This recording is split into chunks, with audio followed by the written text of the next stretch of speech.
कभी सोचा है कि प्यार, जिसे हम अपनी सबसे बड़ी ताकत मानते हैं, वही हमारी सबसे बड़ी कमजोरी भी बन सकता है? आज हम एक ऐसी ही कहानी की परतें खोलने जा रहे हैं। एक ऐसी कहानी जहां एक आदमी को अपने प्यार की सबसे बड़ी परीक्षा देनी पड़ती है। और वो भी एक ऐसी रात में जहां हर आवाज एक धोखा है। तो चलिए समझते हैं कि ये कहानी हमारे दिलों में डर पैदा कैसे करती है। कहानी की शुरुआत ही इसी सवाल से होती है। और ये सिर्फ एक सवाल नहीं है, ये एक तरह का आईना है जो हमें हमारे सबसे गहरे रिश्तों और विश्वासों के बारे में सोचने पर मजबूर कर देता है। मतलब अगर किसी का प्यार ही उसे फंसाने का जरिया बन जाए, तो फिर उसे बचाएगा क्या? इस सवाल का जवाब हमें कहानी के आखिर में मिलेगा। जरा कल्पना कीजिए, घोर अंधेरी तूफानी रात। अपनी बीमार पत्नी के लिए दवा लेकर कोई लौट रहा है। बारिश इतनी तेज है कि कुछ दिख नहीं रहा, और बैलगाड़ी घने जंगल के बीच कीचड़ में फंस गई है। ऊपर से जंगली जानवरों की डरावनी आवाजें गूंज रही हैं। ऐसी हालत में कोई क्या करेगा? यही मोहन की हकीकत है। उसका डर सिर्फ तूफान से नहीं है, उसे अपनी पत्नी सीमा की चिंता खाए जा रही है। और जब लगता है कि सारी उम्मीदें खत्म हो गई हैं, ठीक तभी मोहन को एक बहुत ही धीमी, मध्यम सी घंटी की आवाज सुनाई देती है। उस प्रलय के बीच वो आवाज एक उम्मीद की किरण जैसी लगती है। वो आवाज का पीछा करते करते पेड़ों के झुरमुट में छिपे एक पुराने जर्जर से शिव मंदिर तक पहुंचता है, जिसकी धीमी रोशनी उसे अपनी ओर खींच रही है। मंदिर के अंदर मोहन की मुलाकात एक रहस्यमयी साधु से होती है। उनकी आंखों में एक अजीब सी गहराई है, और उनकी आवाज में जैसे कोई गहरा राज छिपा हो। ये जगह तूफान से तो सुरक्षित लगती है, लेकिन साधु की मौजूदगी मोहन को एहसास दिलाती है कि वो एक अलग ही तरह के खतरे में आ गया है।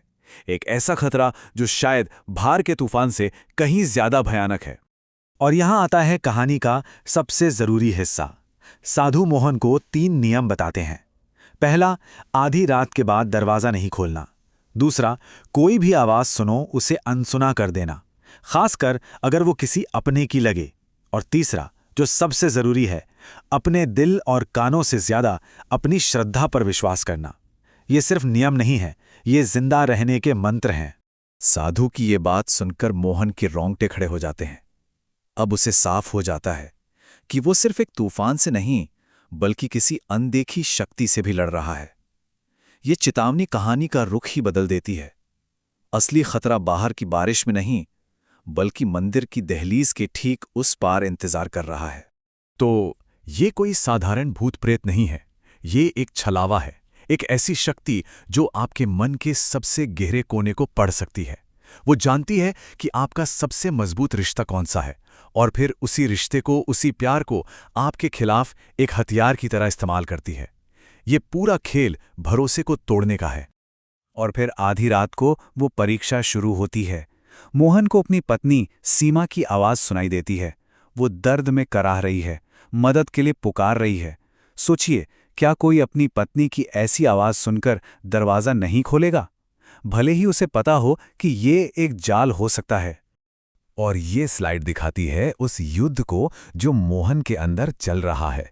एक तरफ है उसका दिमाग जो साधु की चेतावनी को याद कर रहा है, और दूसरी तरफ है उसका दिल जो अपनी पत्नी की पीड़ा नहीं सुन पा रहा।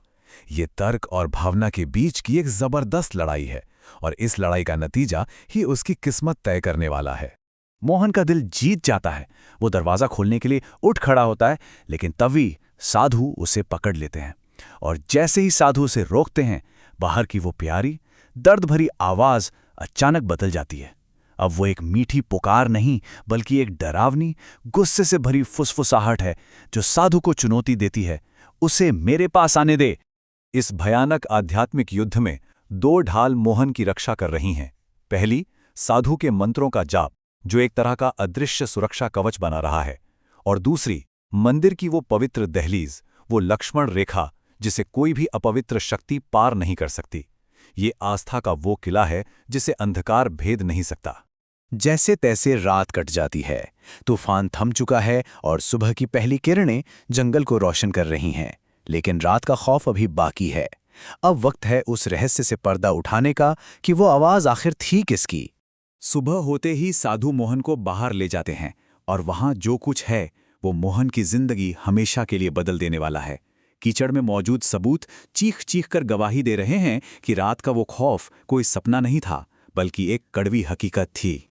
कीचड़ में अजीब पैरों के निशान हैं जो किसी इंसान के तो हो ही नहीं सकते। वो निशान मंदिर के चारों ओर गोल गोल घूमते हैं, लेकिन एक बार भी दहलीज को पार नहीं कर पाए।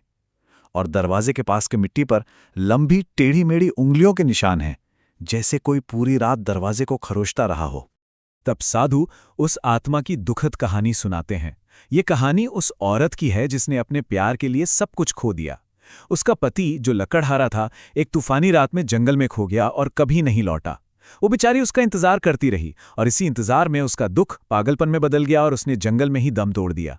उसका वही अधूरा प्यार और इंतजार उसे एक ऐसी आत्मा में बदल देता है जो दूसरों के प्यार को अपना बनाना चाहती है। इस खौफनाक रात और उस दुखद कहानी को जानने के बाद मोहन अपने गांव लौटता है। पर अब वो वही इंसान नहीं है जो उस रात जंगल में खोया था। उसने एक ऐसा सबक सीखा है जो किताबों में नहीं पढ़ाया जाता। ये कहानी हमें सिखाती है कि आस्था की शक्ति सबसे बड़ी होती है। जहां श्रद्धा है, वहां अंधकार टिक नहीं सकता। जब तक हमारे मन में विश्वास की एक छोटी सी भी लौ जल रही है, तब तक कोई भी बुराई, कोई भी छलावा हमें छू नहीं सकता, चाहे वो कितना भी अपना बनकर क्यों ना आए। मोहन घर लौटता है और अपनी पत्नी सीमा को सुरक्षित पाता है। वो अब एक बदला हुआ इंसान है। उसने सीखा है कि सच्चा प्यार डर से नहीं, बल्कि आस्था से जीता जाता है।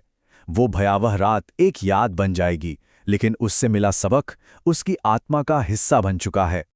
तो इस कहानी के बाद क्या लगता है? क्या हमारी सबसे बड़ी ताकत, चाहे वो प्यार हो या कुछ और, हमारी सबसे बड़ी कमजोरी भी हो सकती है? ये सवाल सिर्फ इस कहानी का अंत नहीं है, बल्कि एक गहरी सोच की शुरुआत है। और इसका जवाब शायद हम सबके अपने अंदर ही छिपा है।